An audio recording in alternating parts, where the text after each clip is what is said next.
기도하겠습니다. 한 영혼을 천하보다 귀하게 여기시는 사랑과 은혜와 자비가 풍성하신 아버지 하나님, 저희들 참으로 예수 믿고 죄에서 구원받아 하나님의 자녀가 됐고 천국 백성이 되었지만 이 세상에 살면서 육신이 연약하여 때때로 하나님 말씀대로 믿음으로 순종하지 못하고 내 뜻대로 내 방법대로 살아가고 있거든. 주님 용서하시고 아버지 하나님 다시 한번 주님 앞에 우리의 모든 것을 내려놓고 오늘도 하늘의 신령한 하나님의 말씀을 먹고 마시며 참으로 이 세상을 살아가는데 모든 죄악과 사탄과 싸워 승리하는 하나님께 영광 돌리고 간증을 드러내는 복 있는 삶으로 역사해 주옵소서. 아버지 하나님, 이곳에 몸된 교회를 세우셨사오니 계속해서 영혼들이 구원받고 하나님의 자녀들이 더욱 풍성하며 주님을 닮아서 아버지의 온전하신 뜻을 이루어가는 하나님 기뻐하는 백성들로 역사해 주옵소서. 아버지 하나님, 참으로 이 세상 살아가면서 이런저런 상처와 아픔과 문제와 고통과 질병과 여러 가지로 어려운 일들이 많이 있지만 오늘도 주님 놀라운 은혜와 자비를 베푸셔서 이제 모든 해결자의 답이 되시고 친히 우리의 만복의 근원이 되신 주님께서 새 생명과 더불어 새로운 평안과 모든 삶의 승리와 기쁨을 허락하여 주옵소서. 틀어졌던 부분들이 바르게 정립이 되고 아버지 연약했던 부분들이 강해지고 모든 질병이 치료되고 또 우리의 모든 기도가 응답되어지고 소원이 성취되는, 그래서 참으로 예수 믿고 구원받은 자로서 멋지고 풍성한 삶을 살아가는 데 부족함이 없도록 하나님 도와주옵소서. 오늘도 종을 비롯해서 아버지 하나님 말씀을 증거하며 함께 나눌 때에 큰 은혜와 복이 되게 하시고 친히 우리의 심령을 주님께서 역사하여 주옵소서.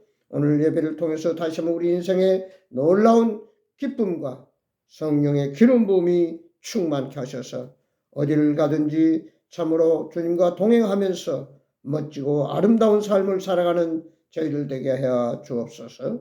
이 시간을 온전히 주님께 의뢰합니다. 주님께서 우리의 삶 속에 예배를 통해서 바로 예배의 성공이 인생의 성공임을 깨닫는 귀한 시간 되게 하여 주옵소서. 말씀으로 축복하시고 역사하시고 은혜 베푸실 줄 믿고 감사하며 우리를 죄에서 구원하시고 지금도 동행하시는 예수 그리스도의 이름으로 간절히 기도드리옵나이다. 아멘. 우리 찬송가 91장입니다. 새 찬송가나 합동이나 똑같이 91장.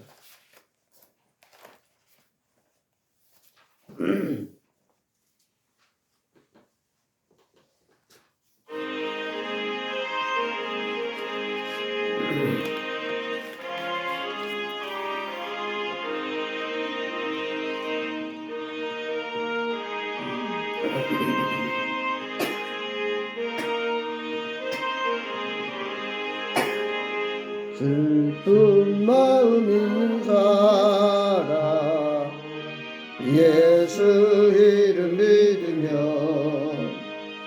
영원토록 변함없는 기쁜 마음 얻으리. 예수의 이름은 세상의 소망이요 예수의 이름은 전국의 기쁨일세. 거룩하신 주의 이름 너의 방패 삼으라. 환난 시험 당할 때에 주께 기도드려라. 예수의 이름은 세상의 소망이요 예수의 이름은 전국의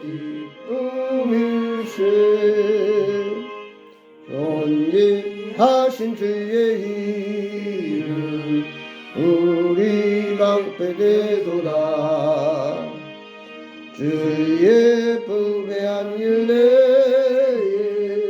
기뻐 찬송 부르리.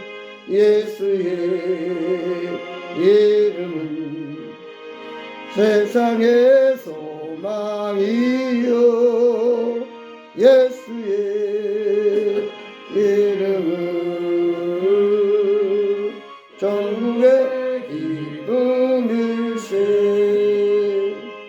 우리 갈 길 나간 후에 보좌 앞에 나아가 왕의 왕께 경배하며 멸류관을 드리리. 예수의 이름은 세상의 소망이요. 예수의 이름은 전국의 기쁨일세. 아멘. 성경 말씀 보겠습니다. 성경 말씀은 신약 빌립보서 2장에서 봅니다. 빌립보서 2장. 제 성경은 319페이지, 신약 319페이지 빌립보서 2장 2절에서 8절에 있는 말씀까지 제가 한 절 보고 여러분이 한 절 보시고 같이 보도록 하십시다.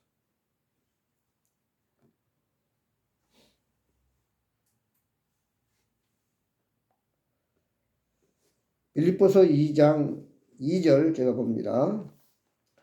마음을 같이하여 같은 사랑을 가지고 뜻을 합하여 한 마음을 품어 아무 일이든지 다툼이나 허영으로 하지 말고 오직 겸손한 마음으로 각각 자기보다 남을 낮게 여기고 각각 자기 일을 돌아볼 뿐더러 또한 각각 다른 사람들의 일을 돌보아 나의 기쁨을 충만하게 하라. 너희 안에 이 마음을 품으라. 이거 그리스도 예수의 마음이니 그는 근본 하나님의 본체시나 하나님과 동등됨을 취할 것으로 여기지 아니하시고 오히려 자기를 비워 종의 형체를 가지사 사람들과 같이 계셨고 다 같이 읽습니다. 사람의 모양으로 나타나사 자기를 낮추시고 죽기까지 복종하셨으니 곧 십자가에 죽으심이라.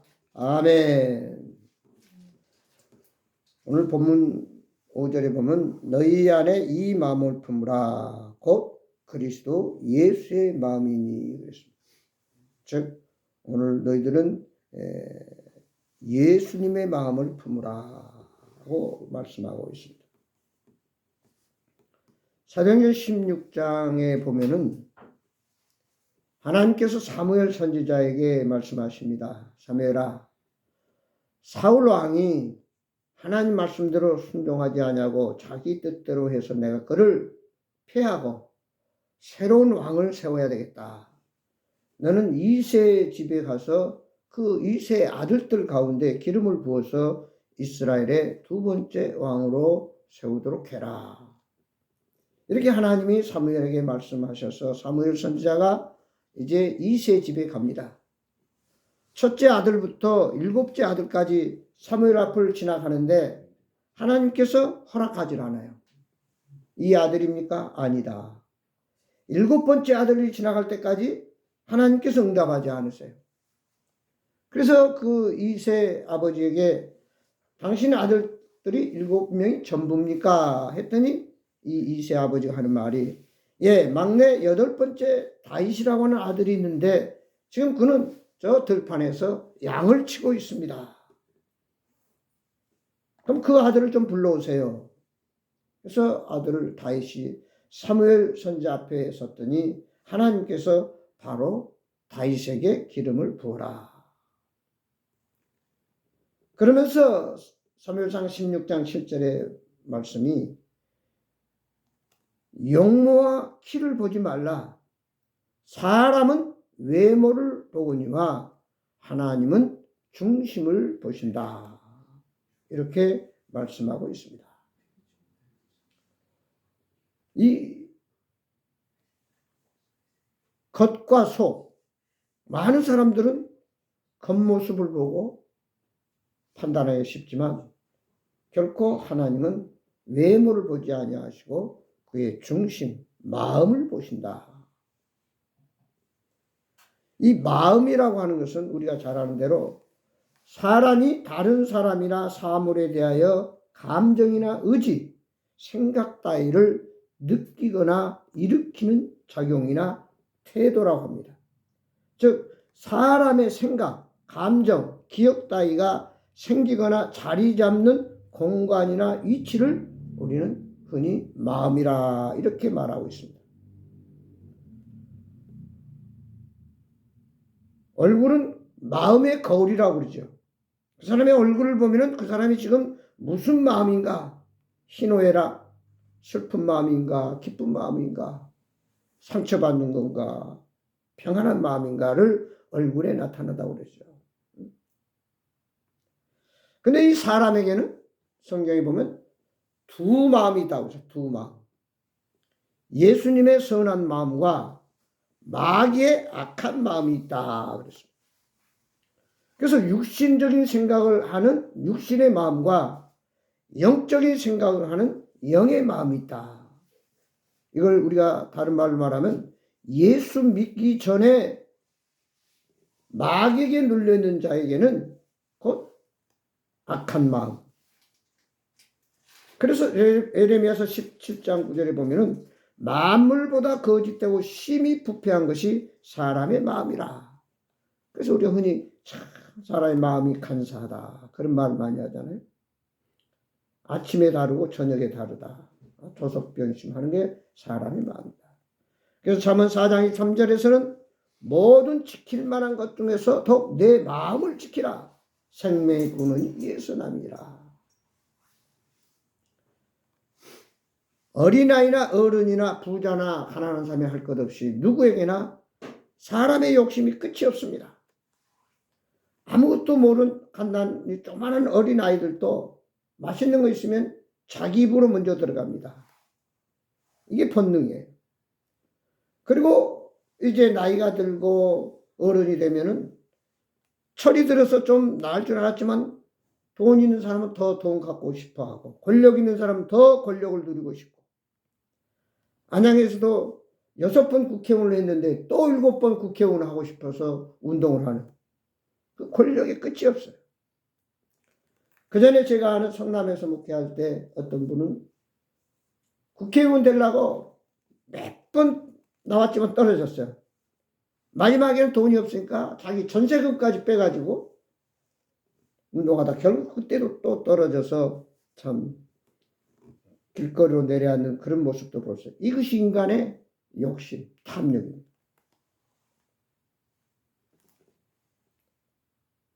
어떤 사람이 어떻게 해야 만족하고 행복하게 살까? 그 비결이 뭘까? 라고 길을 나섰습니다. 많은 사람을 만나봤어요. 그러나 모든 것이 잠시 잠깐이고 그것이 영원한 행복이나 만족이 될 수 없다. 그리고 절망 가운데 집으로 돌아오고 있는데 마치 길거리에 한 거린이 적선을 요구하고 있어요. 당신은 어떻게 해야 만족을 누릴 수 있습니까? 그러니까 이 거린이 하는 말이 오늘 한 끼 먹을 식량과 오늘 밤 잠잘 자리만 있으면 나는 만족합니다. 많은 사람들은 좋은 집이 있고 좋은 차가 있고 돈이 있고 권력이 있지만 더 못 가져서 더 올라가지 못해서 안절부절하지만 이 거지는 밥 한 끼만 먹고 배부르고 오늘 저녁 편하게 잠만 자면 그것이 나에게는 행복이고 만족이다. 이렇게 대답을 했다는 사실. 왜 사람들이 이렇게 끝없이 탐욕과 욕심과 어떤 욕망을 위해서 달려가고 있는가? 그것은 바로 우리 안에 두 마음이 서로 싸웁니다. 로마서 7장에 보면은 오라 나는 공고한 사람이로다. 이 어려운 사망의 구렁텅이에서 누가 나를 건져낼까? 그 위대한 사도 바울이 하는 고백이었습니다. 끊임없이 우리는 두 법이 서로 이렇게 싸우고 있다는 사실이죠. 그러나 우리는 연약한 육신이 있고 또 마귀가 장악한 이 세상이라고 하는 삶 속에 우리는 문제 속에서 부족한 가운데 살아가기 때문에 끝없이 우리는 그 욕망, 그 욕구를 충족시키기 위해서 수단 방법 가리지 아니하고 어떻게 하면 상대방을 깔아뭉개고 내가 그 위에 올라서려고 하는 것이 세상의 이치요 방법입니다. 그래서 세상에서는 1등만 알아줍니다. 어떻게든 1등을 해야 돼요. 그래야 많은 사람들에게 참 내가 이만큼 성공했다는 것을 보여주기를 원하는 것이 우리 인간의 마음인데 그 마음이 바로 예수님의 마음이 아니라 자연인 예수 믿기 전에 세상 사람들의 마음이라고 하는 것입니다.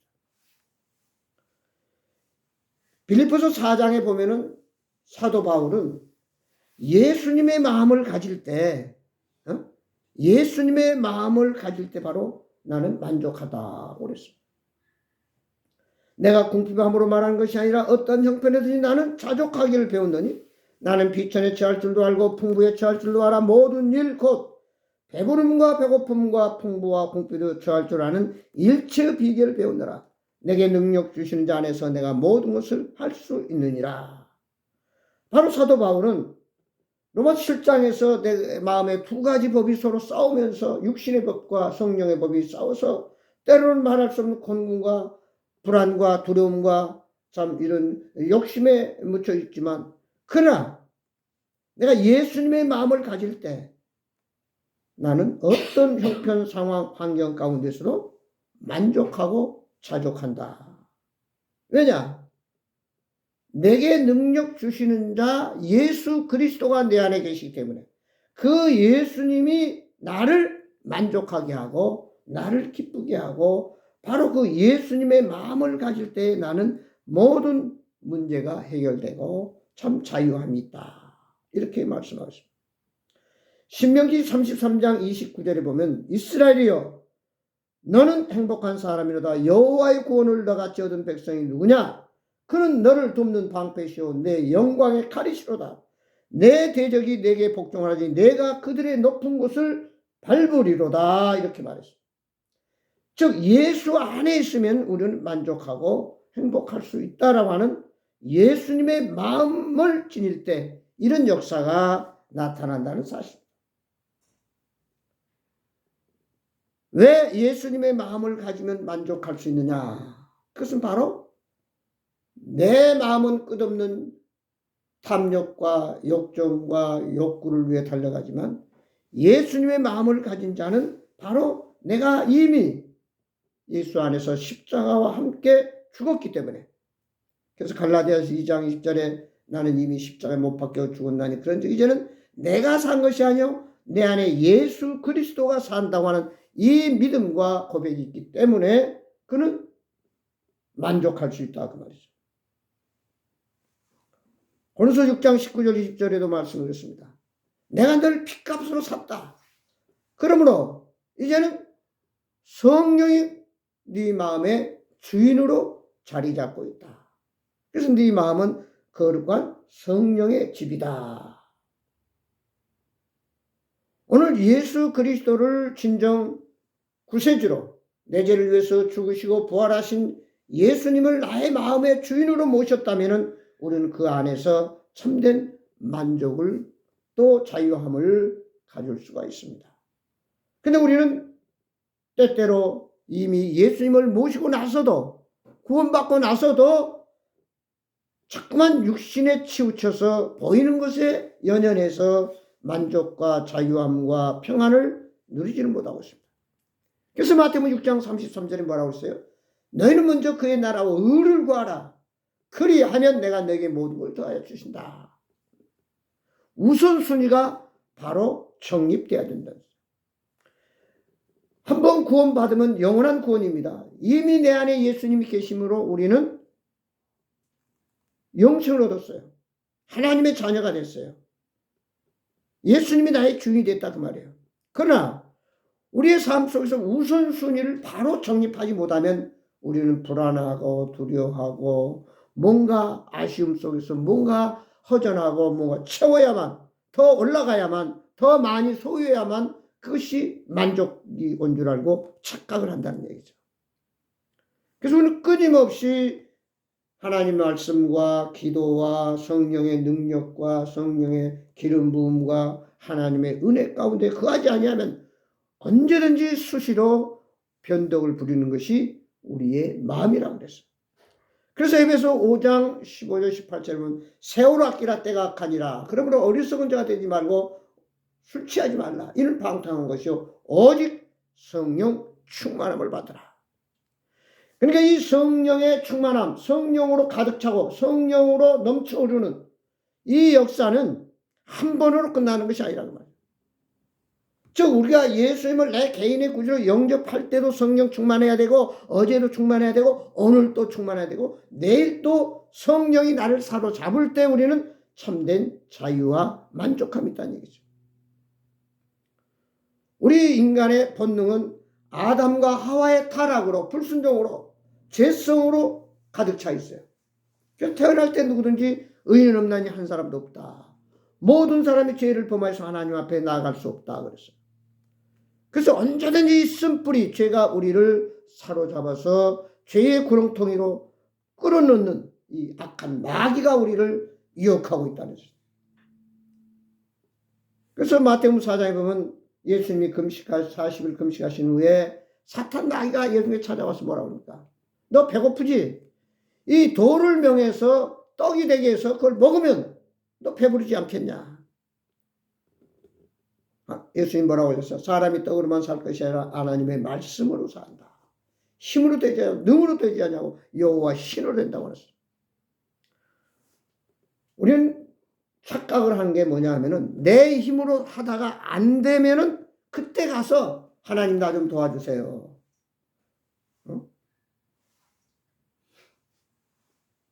내가 하다가 한계 부딪히면은 그 한계를 그때 가서야 주님께 극복하게 해달라고 문제를 해결해 달라고 간구하는 그런 잘못된 신앙생활은 언제든지 자유함이나 만족이 없다는 얘기죠. 그래서 우리는 오늘 예수님의 마음이 진정한 성령의 법으로 육신의 생각을 안 하냐고 육신의 일을 하지 않냐고 오직 영을 따라 살면서 영의 생각으로 하나님 말씀으로 언제든지 충만한 하나님 말씀에 사로잡혀 있는 삶이 바로 온전히 예수님의 마음을 가질 수 있다는 사실. 그러니까 이 예수님의 마음은 어제 가졌다고 해서 오늘 똑같이 예수님 마음을 가질 수 없는 오늘 또 예수님 마음을 갖도록 부단하게 우리는 늘 기도하고 성령에 의지하고 그리고 말씀으로 무장을 해야 된다는 사실. 사탄은 호시탐탐 언제든지 우리를 약점을 갖고 넘어지려고 그러고 자꾸만 우리를 육신적인 사람으로 세상에서 높아지게 하려고 유혹을 합니다. 그러나 성경에서 뭐래요? 높고자 하면 낮아질 것이요 낮고자 하면 높아지라. 죽고자 하면 살 것이요 살고자 하면 죽으리라. 우리 역설적입니다. 그러니까 예수님의 마음을 어떻게 해요? 마태복음 5장 3절의 말씀대로 심령이 가난한 자가 복인다니 저희가 천국이 저희 것이며 그랬어요. 마음이 청결한 자가 하나님을 볼 것이요 온유한 자가 땅을 기업으로 받을 것이라고 그랬어요. 베드로서 5장 7절 너희 염려를 주님께 맡기라고 그랬어요. 근데 우리는 모든 것을 내가 다 안고 내가 내 의지로 내 능력으로 내 노력으로 내 어떤 노하우로 경험으로 인생을 살려고 할 때 그는 한없는 갈등과 어떤 욕심과 세상에 자꾸 빠져들게 된다는 사실이죠. 그래서 오늘 예수님의 마음을 가져야 진정한 평안이요 자유함이요 만족이요 기쁨이요 우리가 원하는 성공적인 그런 인생을 믿음 안에서 살아갈 수 있다는 사실입니다. 그것은 바로 예수 그리스도가 온전히 나를 주관할 때 다시 말해서 예수님이 내 인생의 주인임을 철저하게 고백할 때 모든 걸 주님께 맡기고 주님을 신뢰하고 주님이 말씀하신 대로 주님이 인도하신 대로. 그래서 마태복음 7장에 그랬잖아요. 하나님 말씀을 듣고 그대로 순종한 자는 반석 위에 집을 짓는 자지만 말씀을 들어도 순종하지 않고 실천하지 않으면 모래 위에 집을 짓는 자 같다. 모래 위에 집을 지면 어떻게 돼요? 파도 한번 철싹 부딪히면 온데가 없이 사라져요. 그러나 반석 위에 집을 지면 아무리 비바람, 폭풍이 불어도 무너지지 않는다는 거죠. 끊임없이 우리는 말씀을 붙들고 그 말씀에 의지해서 하나님께 맡기고 순종하는, 그것은 바로 예수 그리스도가 나의 주인이시다. 그래서 주인이 예수님이 가라면 가고 하라면 하고. 그 철부지 어린아이가 아무것도 모를 때는 부모님의 말씀에 밥 먹으라면 밥 먹고 잠자라면 잠자고 오라 하면 오고 가라면 갑니다. 근데 그가 조금 세상 경험을 쌓고 나면은 자기 생각이 옳은 것 같고 자기가 더 잘할 것 같아요. 그래서 엉뚱한 길로 방황하고 엉뚱하게 하다가 실패하는 경우를 너무나 많이 봅니다. 그래서 천국은 어린아이 같은 자리에 간다 해서 그 말입니다. 모든 걸 비워야 된다. 자, 오늘 예수님의 마음을 가질 때 진정한 평안과 자유와 만족과 기쁨이 있다고 했습니다. 그러면 예수님의 마음은 오늘 본문에서 어떤 마음이라고 그랬습니까? 마음을 같이하여 예수님과 한 마음으로 사랑으로 서로 교제하며 이루하며 격려하라.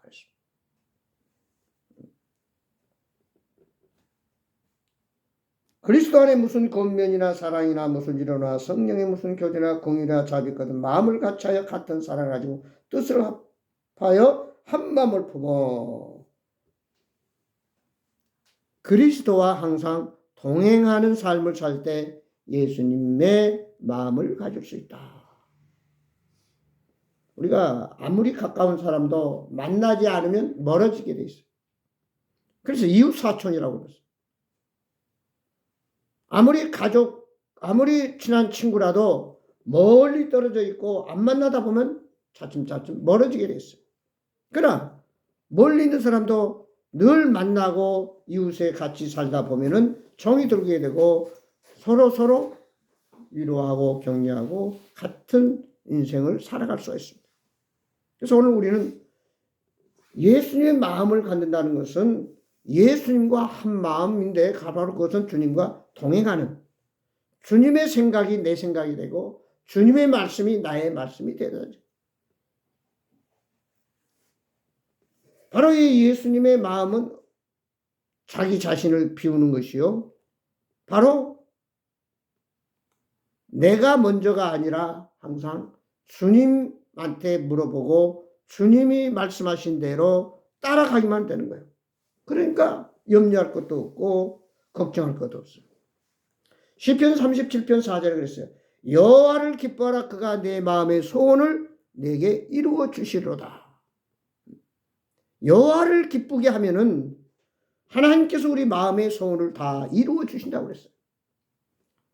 시편 119편 165절에 보면은 하나님의 계명을 순종하면은 큰 평안이 있고 장애물이 없으리로다 그랬어요. 그래서 장애물이 있는 이유는, 평안이 없는 이유는 바로 하나님 말씀대로 순종하지 않기 때문이다. 이런 결론이 나옵니다. 그 다음에 보면은 뭐랍니까?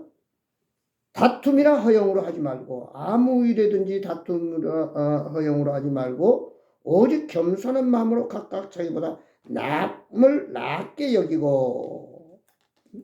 예수님의 마음은 다툼이나 허영으로 하지 말고 오직 겸손한 마음으로 각각 자기보다 남을 낮게 여기라. 예수님이 가장 원하지 않는 것은 뭡니까? 교만입니다. 그리고 다툼입니다. 그리고 예수님을 예수님으로 인정하지 않는 것입니다. 많은 사람들은 조금만 더 다른 사람보다 내가 더 가지면은 교만합니다. 더 위에 서서 자기 자신을 과시하고 자랑하려고 합니다. 그러나 오늘 잠언 16장 18절에 뭐라 했어요? 교만은 패망의 선봉이요 거만함은 넘어짐의 앞잡이다. 결국 겸손한 자에게 은혜를 주신다고 또한 베드로전서 5장 5절에 말씀하고 있어요. 우리가 잘 될수록 예수님이 나를 축복할수록 내가 뭔가 성공을 향해 치달을수록 더 겸손하게 자기 자신을 낮추는 것입니다. 더 내가 잘나고 똑똑하고 내 능력이 나를 이렇게 만든 것이 아니라 모든 것이 하나님의 은혜요. 주님이 도와주셔서 주님이 역사하셔서 내가 이렇게 잘 가고 있다. 늘 감사하며 주님을 더욱 신뢰하고 주님을 앞세우는 삶이 바로 진정한 예수님의 마음을 가진 자다. 그 다음 보면 각각 자기 일을 돌아볼 뿐더러 또한 각각 다른 사람의 일을 돌보아 나의 기쁨을 충만하게 하라. 그게 나의 기쁨은 어디서 오냐? 내 일을 내게 맡겨진 사명을 충성되이 감당할 뿐 아니라 또한 다른 사람의 일을 돌보아 줌으로 거기에서 놀라운 나에게 기쁨이 주어진다. 그 말이에요. 그래서 흔히 그런 말을 하죠.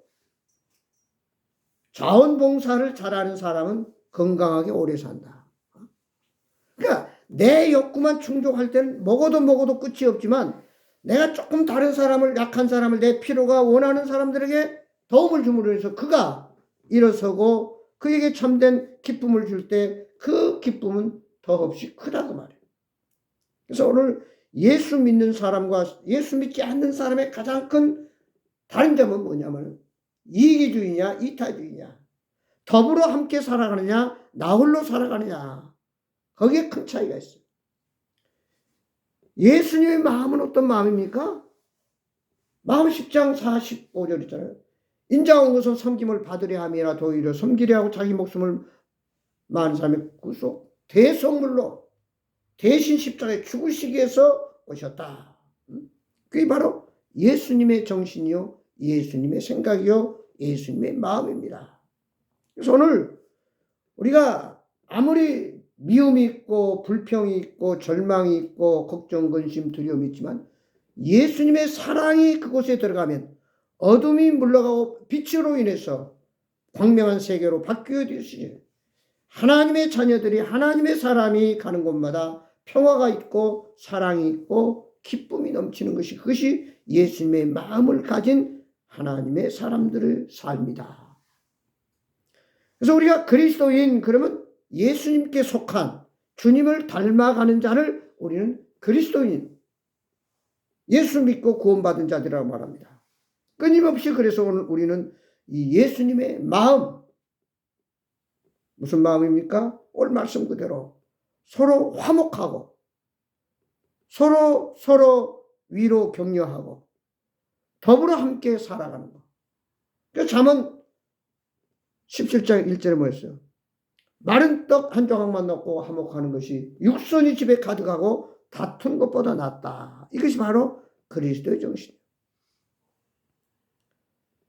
세상 사람은 양 99마리를 가졌으면서도 이웃집에 양 1마리를 더 갖지 못해서 안절부절하는 것이 세상의 욕망이라 하면은 오늘 우리 예수 믿고 구원받은 자들은 더불어서 나도 배부르면 내 옆에 사람도 같이 배부르기를 원하고 그렇게 하도록 함께 나누는 그것이 진정한 그리스도의 사랑이요 그리스도의 섬김이요 그리스도의 희생이라. 마태복음 18장에 보면은 재미있는 비유가 나와요. 1만 달란트 빚진 자가 도저히 빚을 갚지 못했습니다. 그래서 임금으로부터 탕감을 받습니다. 이걸 이제 우리 돈으로 계산해 보니까 약 7조 원 정도 돼요. 엄청난 금액이에요. 그게 도저히 갚을 수 없으니까 요즘 말로 탕감해줘. 해결해 줬단 말이에요. 근데 그가 이렇게 탕감을 받고 돌아오는 길에 친구를 만났는데 그 친구는 200데나리온, 우리 돈으로 하면 한 2천만 원 정도, 하루 품삯 한 데나리가 10만 원 된다면 한 2천만 원 정도예요.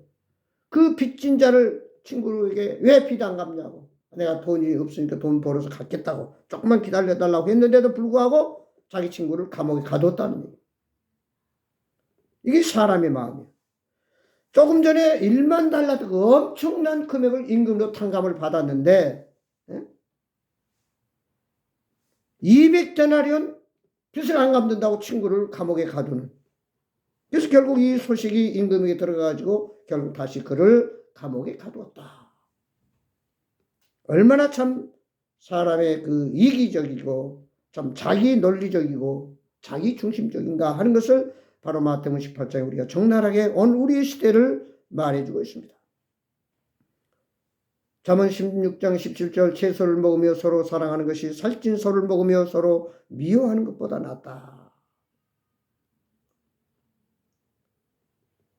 예수님의 마음은 어디를 가든지 누구를 만나든지 사랑이 있고 화목함이 있고 배려가 있고 나눔이 있는 것입니다.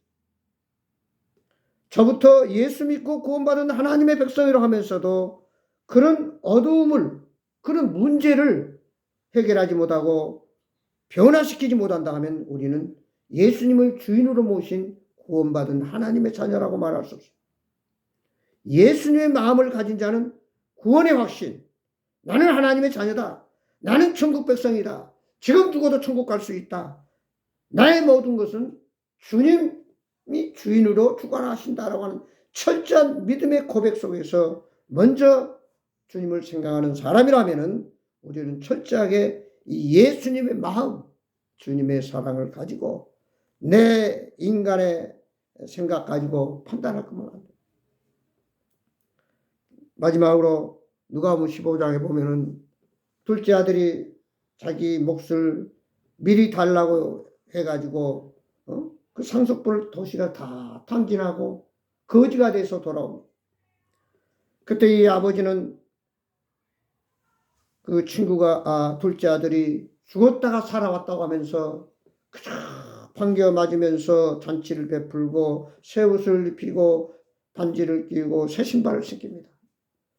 그 모습을 밭에서 일하다 본 큰아들이 불평을 합니다.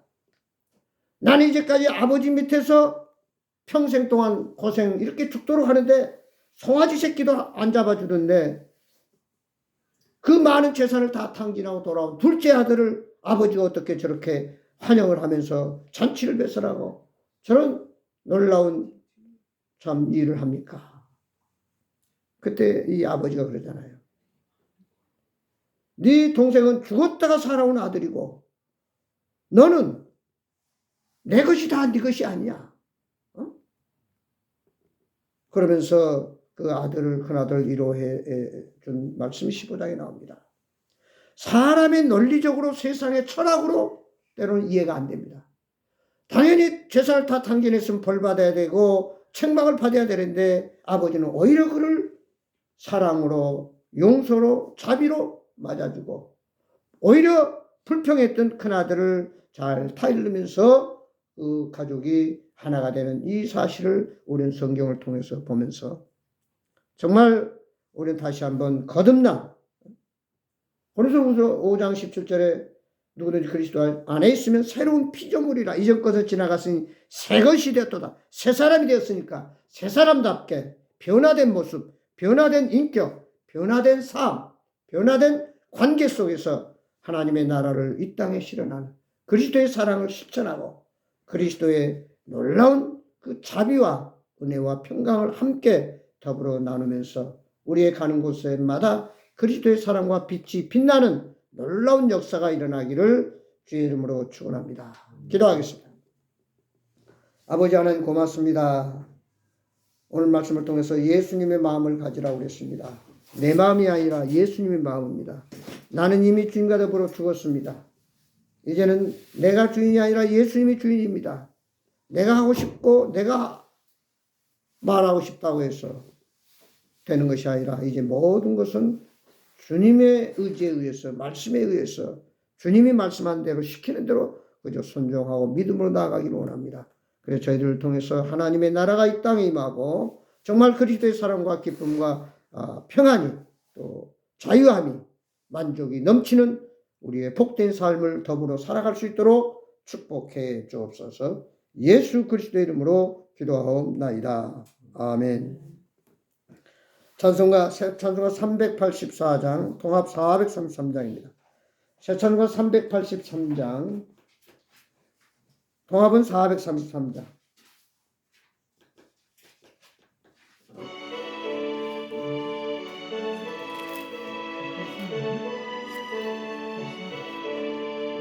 눈을 들어 산을 보니 또 어디서 오나 천지 지은 주 하나님 나를 도와주시네. 내 버리실 주와 함께 주가 깨어 지키며 택한 백성 항상 지켜 길이 보호하시네. 도우시는 하나님이 내게 그늘 되시니 낮의 해와 밤의 달이 너를 상치 않겠네. 내게 화를 주지 않고 오늘 보하시며 너의 길이 지금부터 영영 인도하시리. 아멘. 기도로 마치겠습니다. 이제는 우리 주 예수 그리스도의 은혜와 우리 아버지 하나님의 망가신 사랑과 성령님의 감화 감동 교통 충만하신 역사가 예수님의 마음을 가지고 진정한 하나님의 나라를 이 땅에 구현하며 주님의 사랑과 은혜와 평강과 기쁨과 만족이 넘치는 우리의 아름다운 가정과 교회와 이민족이 되기를 주님께서 영원히 함께 하시도록 축복하여 주옵소서. 예수 그리스도 이름으로 간절히 축복하며 기도드리옵나이다. 아멘. 감사합니다. 마쳤습니다.